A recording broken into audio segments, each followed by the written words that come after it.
सलूक करो। कब? इम्मा यबलुगन्ना इंदकल किबरा, जब वो दोनों बुढ़ापे को पहुंच जाए या उनमें का एक बुढ़ापे को पहुंच जाए, फला तकुल्लाहुमा उफ, तो उन्हें उफ भी ना कहो, ना उन्हें झिड़को, ना उन्हें डांट डपट करो, ना उनसे तेज तर्रारी से बात करो। वकुल्लाहुमा कौलन करीमा, रब कुरान में फरमाता है जब भी बोलना तो माँ बाप से मोहब्बत के साथ में बोलना, जब भी बोलना तो प्यार के साथ में बोलना।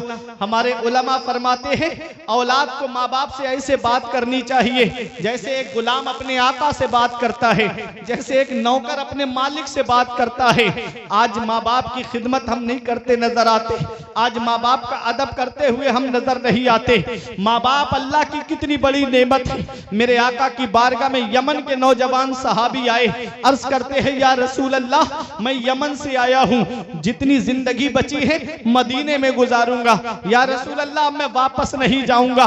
कहाँ आए हैं? मदीने शरीफ में आए हैं, उस मदीने में जिसके बारे में मेरे आका फरमाते हैं जिससे हो सके मदीने में मरे तो वो मदीने ही में मरे, क्योंकि जो मदीने में मरेगा मैं उसकी शफाअत करूंगा। सहाबी मदीने में आए हैं और सहाबी रसूल अर्ज करते हैं या रसूल अल्लाह अब मैं वापस यमन नहीं जाना चाहता, जितनी जिंदगी बची है मैं मदीने में गुजारना चाहता हूँ। मेरा विसाल हो गया तो मदफन मदीने शरीफ में बनेगा। तो मेरे आका ने इरशाद फरमाया हल्लका अबावाया, मेरे सहाबी क्या तुम्हारे माँ बाप जिंदा है? मेरे सहाबी क्या तुम्हारे माँ बाप हयात है? अर्ज किया हाँ या रसूल अल्लाह माँ बाप तो जिंदा है। नबी ने इरशाद फरमाया क्या इजाजत लेकर आए हो? क्या उनसे पूछ कर आए हो? अर्ज करते हैं हाँ या रसूल अल्लाह इजाजत लेकर आया हूँ। मेरे आका इरशाद फरमाते हैं उनको तुमने ये बताया कि अब उनका बेटा वापस नहीं आएगा? अर्ज करते हैं हाँ या रसूल अल्लाह मैंने ये भी उनको बताया है कि अब उनका बेटा वापस नहीं आएगा। मेरे आका इरशाद फरमाते हैं ऐ मेरे सहाबी ये बताओ जब तुमने अपने माँ बाप से इजाजत ली कि अब उनका बेटा वापस नहीं आएगा तो उनकी हालत कैसी थी? वो हंस रहे थे कि रो रहे थे? सहाबी ने आंखों में आंसू भर के आंखों से आंसुओं को पोंछते हुए कहा या रसूल अल्लाह जब मैंने अपने माँ बाप से ये कहा कि अब अपने बेटे का चेहरा आखिरी बार देख लो, अब तुम्हारा बेटा मदीने शरीफ जा रहा है, अब वहीं पर अपनी जिंदगी गुजारेगा, वापस नहीं आएगा। मैंने जब अपने माँ बाप से ये कहा कि अब मैं वापस नहीं आऊंगा तो या रसूल अल्लाह मेरे माँ बाप मेरी मोहब्बत में फूट फूट करके रो रहे थे, मेरे माँ बाप आंसू बहा के रो रहे थे। मदीने वाले मुस्तफा को जलाल आ गया, आका उठ के खड़े हो जाते हैं, इरशाद फरमाते हैं इरजी इलैहिमा फअदहिकुहुमा कमा अबकैतहुमा, ए मेरे सहाबी वापस चले जाओ, जहां से आए हो वहीं लौट के चले जाओ और जैसे माँ बाप को रुला के आए हो वैसे उन्हें खुश कर दो। तेरे माँ बाप यमन में खुश हो जाएंगे, तेरा नबी तुझसे मदीने में राजी हो जाएगा। नारे तकबीर, नारे रिसालत, नारे हैदरी, नारे गौसिया, जिंदाबाद जिंदाबाद माशाअल्लाह। ओ माँ बाप को सता करके नैनीताल के चक्कर लगाने वालों, इधर माँ बाप एक एक पैसे के लिए परेशान है, इधर माँ बाप दवाई के लिए परेशान है, और बेटा है कि होटलों में वेटरों को टिप दे करके आ रहा है, बेटा है कि दोस्तों के साथ में पार्टियां करता हुआ नजर आ रहा है। अल्लाह कुरान शरीफ के दूसरे पारे में इरशाद फरमाता है सबसे बेहतर खर्चा वो है जो माँ बाप को दिया जाए। जो तुम इधर उधर पार्टियों में पैसे खर्च करके आ रहे हो, याद रखना सबसे बेहतर खर्चा वो है जो माँ बाप को दिया जाए। अपने घर के अंदर रूठे हुए माँ बाप को मना लो। आज हम दुआ कराते फिर रहे हैं, मैं बरेली शरीफ से आया, हजरत हमारे लिए दुआ कर देना।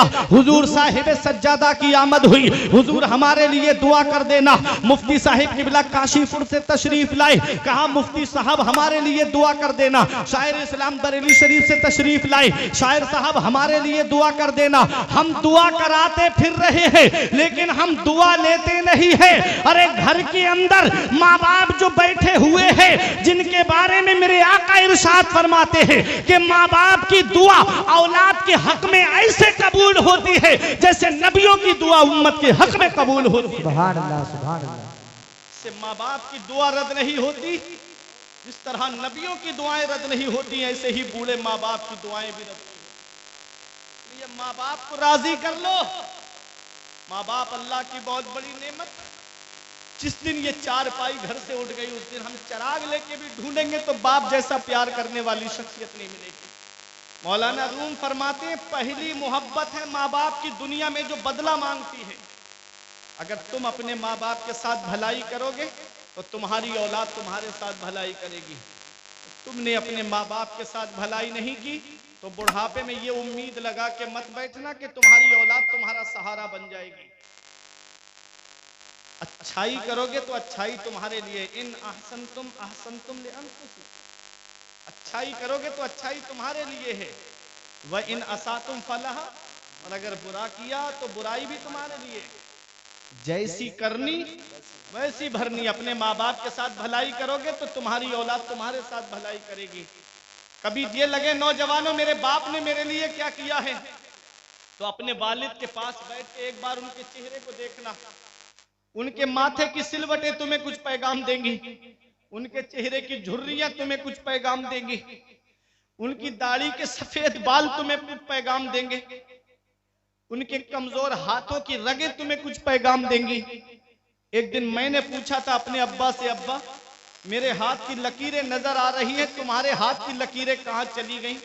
तो एक जवाब दिया था, बेटा तुम्हारी तकदीर बनाते बनाते हमारे हाथ की लकीरें मिट गईं। बाप क्या नहीं करता अपनी औलाद के लिए? बाप कौन सी कुर्बानी नहीं देता अपनी औलाद के लिए? बाप कौन सी परेशानी नहीं उठाता अपनी औलाद के लिए? कभी तुम्हें यह लगे कि मेरे बाप ने मेरे लिए क्या किया है, तो कभी चले जाया करो रात में 3 बजे शाहबाद की तरफ, सैफनी की तरफ, बिलारी की तरफ, मुरादाबाद, रामपुर की तरफ देख लिया करो। ये रात में जब 2-3 बजे का वक्त होता है, ये मुफ्ती साहब बताएंगे, उलमा बताएंगे कि कितनी सख्त वाली नींद आती है रात के 2 बजे के बाद में इंसान को। लेकिन उस वक्त में ऑटो रिक्शा चलाने वाला ये एक बाप ही तो है, ये ट्रक चलाने वाला एक बाप ही तो है, ये बसें चलाने वाला एक बाप ही तो है, ये दूसरों के खेतों में मजदूरी करने वाला, पूरे दिन फावड़ा चलाने वाला एक बाप ही तो है, ये सऊदी 3-3 साल के लिए जाने वाला ये एक बाप ही तो है। कभी सोचा है आपने, ये कोई बेंगलोर कमाने के लिए जा रहा है, कोई मुंबई कमाने के लिए जा रहा है, कोई दिल्ली कमाने के लिए जा रहा है, ये एक बाप ही तो है जो सोचता है 4 पैसे जमा हो जाएंगे, मेरी औलाद के खर्चे में काम आएंगे, मेरी औलाद की पढ़ाई में काम आएंगे। याद रखना नौजवानों, ये आलिम बनाने वाला एक बाप है, ये हाफिज बनाने वाला एक बाप है, ये मुफ्ती बनाने वाला एक बाप है, अरे ये मास्टर बनाने वाला एक बाप है, ये डॉक्टर बनाने वाला एक बाप है, ये इंजीनियर बनाने वाला एक बाप है। याद रखना प्यारे मुसलमानों, स्कूल की फीसें भरने वाला एक बाप है, कॉलेज की फीसें भरने वाला एक बाप है, यूनिवर्सिटी की फीसें भरने वाला एक बाप है, मदरसे का खर्चा उठाने वाला दौरान तालिबे इल्मी ये एक बाप ही तो है। बाप कितनी परेशानियां उठाता है अपनी औलाद के लिए, बाप कितनी दिक्कतों का सामना करता है अपनी औलाद के लिए, लेकिन औलाद के ऊपर गम का साया आने नहीं देता। सारी परेशानियां बाप खुद उठा लेता है। आज वही बाप बूढ़ा हो गया, आज वही माँ के जिस्म की हड्डियों ने जवाब दे दिया, हमने उनका बिस्तर घर से बाहर कर दिया। हमारे कमरे में एसी चल रहा है, हमारे कमरे में गर्म हीटर का इंतजाम जाड़ों में, और माँ बाप टीनों में रह के जिंदगी गुजार रहे हैं, माँ बाप झोपड़ी में रह करके जिंदगी गुजार रहे हैं। क्या इसी दिन के लिए माँ बाप ने औलाद को जवान किया था? क्या इसी दिन के लिए माँ बाप ने औलाद को पाला था? हम कौन सा मुंह लेके जाएंगे महबूबे दावर के सामने, कौन सा चेहरा लेकर जाएंगे शाफ़े महशर के सामने? कयामत में मेरे आका ने हमसे पूछ लिया कि बुढ़ापे में माँ बाप की दौलत मिली थी, क्या करके आए? तो क्या कहोगे उनका बिस्तर घर से बाहर करके आए? क्या कहोगे उन्हें टीनों में रहने पे मजबूर करके आए? क्या कहोगे उन्हें झोपड़ियों में रहने पे मजबूर करके आए? ईद के दिन हमारे बच्चे शॉपिंग मॉल से कपड़े खरीदे और माँ बाप हमारे बच्चों का चेहरा देखे। बकरा ईद के मौके पे हमारे बच्चे सेवई और गोश्त खाएं और माँ बाप हमारे बच्चों का चेहरा देखे। कभी बचपन में चले जाया करो मेरे नौजवानों, जब बचपन में माँ बाप हमारे लिए कोई खाने पीने की चीज आती तो माँ बाप अपने पेट को नहीं खाते, बल्कि वो चीज हमारे लिए उठा करके रख देते। कितनी मोहब्बत करता है बाप अपनी औलाद से। आज एक माँ बाप 5-6 औलाद को पाल लेते हैं और 5-6 औलाद से एक माँ बाप नहीं पलते। बुढ़ापे में उनका बंटवारा शुरू हो जाता है। शायर पुकार के कहता है, धूप कैसी भी हो साया नहीं खोने देता, धूप कैसी भी हो साया नहीं खोने देता, राह कैसी भी हो बेबस नहीं होने देता, बेच के अपना लहू चाहे वो रोटी लाए, बाप औलाद को भूखा नहीं सोने देता। वक्त ठुकरा देगा एक दिन मेरी सारी ये कुर्बानियां, वक्त ठुकरा देगा एक दिन मेरी सारी ये कुर्बानियां, दामने उम्मीद में फकत नाकामियां रह जाएंगी। शादियों के बाद बेटे तो अलग हो जाएंगे, बाप के हाथों में फकत बैसाखियां रह जाएंगी।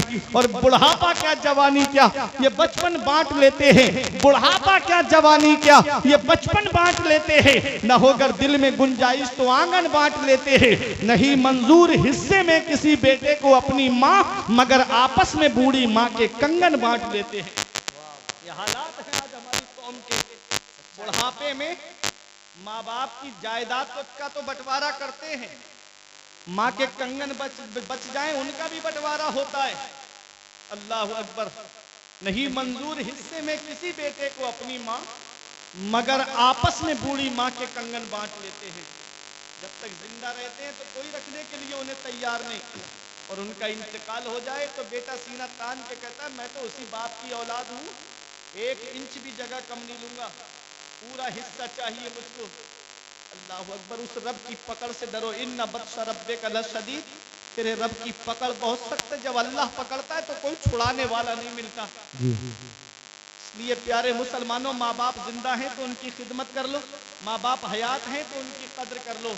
और अगर उनका इंतकाल हो गया है, आका फरमाते जुमे के दिन माँ बाप की कब्र की जियारत कर लो तो ऐसा है जैसे उनकी हयात में तुमने उनकी जियारत की। तो माँ बाप अल्लाह की बहुत बड़ी नेमत। गौसे आजम की वालिदा ने अपने एहसान नहीं गिनाए थे कि बेटा तू मुझे बुढ़ापे में छोड़ के जा रहा है, मैंने 9 महीने अपने शिकम में रखा, मैंने तुझे जन्म दिया बेटा, 2 साल तक अपना खून जिगर मैंने तुझे दूध की शक्ल में पिलाया। अपने एहसान नहीं गिनाए गौसे आजम की वालिदा ने। फरमाया जा मेरे लाल इल्म हासिल करने जा रहा है, बगदाद चला जा। माँ भी जानती है बेटे को नहीं देख पाएगी, बेटा भी जानता है हो सकता है माँ का दीदार न हो सके, फिर भी गौसे आजम मदरसा पढ़ने के लिए गए। और आप मदरसे में कितनी तालीम हासिल की आपने, कितना इल्म हासिल किया आपने। अल्लाह अकबर। दौरान तालिब इल्मी कितनी परेशानियां उठाई मेरे गौस ने। मेरे गौस फरमाते मैं दरख्तों के पत्ते खा करके गुजारा करता था, मैं दरख्तों की छाले खा करके गुजारा करता था। एक पैगाम है मेरे तालिब इल्मों को जो मदारिस में इल्म हासिल कर रहे हैं, अगर मदरसे में एक दिन खाना अच्छा ना मिले तो घर पे शिकायत ना किया करो, मेरे गौस की तारीफ देख लिया करो, मेरे गौस की हिस्ट्री को पढ़ लिया करो। गौसे आजम कई दिन तक फाके से रहते। मेरे गौस कहते एक दिन भूख ने मुझे इतना बेचैन कर दिया कि मैं कर्ख के खंडरात की तरफ गया, कोई मुबाह चीज मिल जाए उठाकर खा लूं। कहते वहां और 40 फकीर भूख भूख चिल्ला रहे थे। कहते मैं मस्जिद में आया, मैं अल्लाह की इबादत करने लगा, नमाज पढ़ के जैसे ही मैं बैठा तो एक मुसाफिर मेरे सामने खाना खा रहा था। मेरे दिल में ये शौक पैदा हुआ ये मुझे खाने में शरीक कर लेता। कहते हैं उस मुसाफिर ने मुझसे कहा आओ बेटा खाना खा लो। कहते मैं खाना खाने बैठा तो उस मुसाफिर ने मुझसे पूछा बेटा कहाँ पढ़ते हो? और मेरे गौस कहते मैंने कहा मदरसा निजामिया में पढ़ता हूँ। कहा मदरसा निजामिया में कस्बा जीलान के मोहल्ला नीफ के सादात घराने का एक बच्चा पढ़ता है जिसका नाम अब्दुल कादिर है। मेरे गौस फरमाते उससे तुम्हें क्या काम है? कहा कि मैं उन्हीं के मोहल्ले का रहने वाला हूँ। जब मैं आ रहा था बगदाद तो उनकी माँ ने थोड़ा सोना दे के मुझसे कहा था मेरा बेटा बगदाद में इल्म हासिल कर रहा है, मेरा बेटा तालीम हासिल कर रहा है, ये सोना मेरे बेटे को बगदाद में पहुंचा देना। कहते मैं कई दिन से उस बच्चे को ढूंढ रहा हूँ लेकिन वो बच्चा मुझे नहीं मिल पाया। तो मेरे गौस से कहता है बेटा तुम्हारा नाम क्या है? मेरे गौस ने फरमाया जिस अब्दुल कादिर को तुम तलाश कर रहे हो वो अब्दुल कादिर मैं ही तो हूँ। उसने हाथ जोड़ के कहा बेटा माफ कर देना, मेरे पास जितने पैसे थे वो सब खत्म हो गए, मैंने तुम्हारा थोड़ा सोना बेच के ये खाना खरीद लिया है। मेरे लाल, ये खाना मैं तुम्हारे ही पैसे से लेकर के आया हूँ। ये मेरे गौस का दिल है कि गौसे आजम का दिल अगर माइल भी होता है तो अपने ही खाने की तरफ माइल होता है। मेरे गौसे आजम ने कितनी परेशानियां उठाई, कई कई दिन के फाके किए। आपने दौरान तालिबे इल्मी अल्लाह ने वो मकाम भी आपको अता फरमाया, अल्लाह ने वो शान भी आपको अता फरमाई। इन्ना मअल उसरी युसरा, बेशक हर परेशानी के बाद में आराम है। अल्लाह ने वो मकाम दिया गौसे आजम को, वो शान दी गौसे आजम को कि एक दिन ये कसम खाई तब तक नहीं खाऊंगा जब तक अल्लाह अपने दस्ते कुदरत से नहीं खिलाएगा। आपको चंद दिन के बाद में आपके पीरो मुर्शिद और आपके उस्ताद हजरत अबू सईद मखजूमी एक तबाक में खाना लेकर आए। बोले अब्दुल कादिर ये खाना खा लो। गौसे आजम कहते मैं नहीं खाऊंगा। कानों में आवाज आती है, या अब्दुल कादिर जीलानी बेहक्के अलैका कुल व बेहक्के अलैका इशरिब। ऐ अब्दुल कादिर जीलानी, तुझे मेरे इज्जत और जलाल की कसम तू खा ले, तुझे मेरे इज्जत और जलाल की कसम तू पी ले। आला हजरत की नजर पड़ी तब बरेली से पुकार के कहते हैं, कसमें दे दे के खिलाता है पिलाता है तुझे, कसमें दे दे के खिलाता है पिलाता है तुझे, प्यारा अल्लाह तेरा चाहने वाला तेरा। भाई नारे तकबीर, नारे रिसालत, नारे हैदरी, नारे गौसियत, मसलके आला हजरत, जश्न गौसुल वरा कॉन्फ्रेंस जिंदाबाद जिंदाबाद। माशाअल्लाह माशाअल्लाह। कितना इल्म हासिल किया गौसे आजम ने, कितनी तालीम हासिल की गौसे आजम ने। अब मेरी तकरीर इख्तिताम की तरफ। मेरे गौस खुद फरमाते हैं, दरस्तुल इल्म हत्ता सिरतु कुतबा, मैंने इल्म हासिल किया अल्लाह ने मुझे कुतुब बना दिया, मैंने इल्म हासिल किया अल्लाह ने मुझे कुतुब बना दिया। पता चला सरदारी इल्म से मिलती है, बुलंद रुतबा इल्म से मिलता है, बुलंद मकाम इल्म से मिलता है, बुलंद अजमत इल्म से मिलती है, सरदारी इल्म से मिलती है, बुलंद शान इल्म से मिलती है, मकाम सुरैया इल्म से मिलता है। इसलिए अपने बच्चों को इल्म हासिल कराओ। गौसे आजम ने इल्म हासिल किया और कितने बड़े आलिम बने, कितने बड़े मुफ्ती बने। अपने वक्त के मुफ्ती आजम है गौसे आजम। 500 फतावा का जवाब गौसे आजम दिया करते थे और एक दिन में 13 उलूम आप मदरसे में बैठ करके पढ़ाते थे।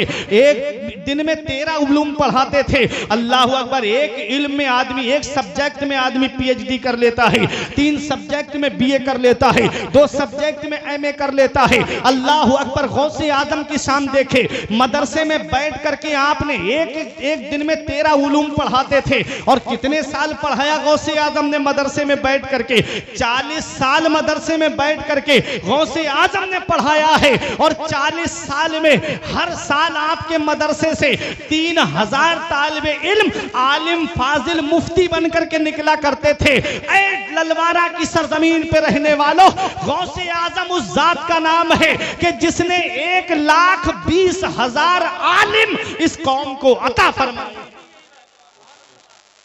1,20,000 आलिम गौसे आजम ने अता फरमाए हैं।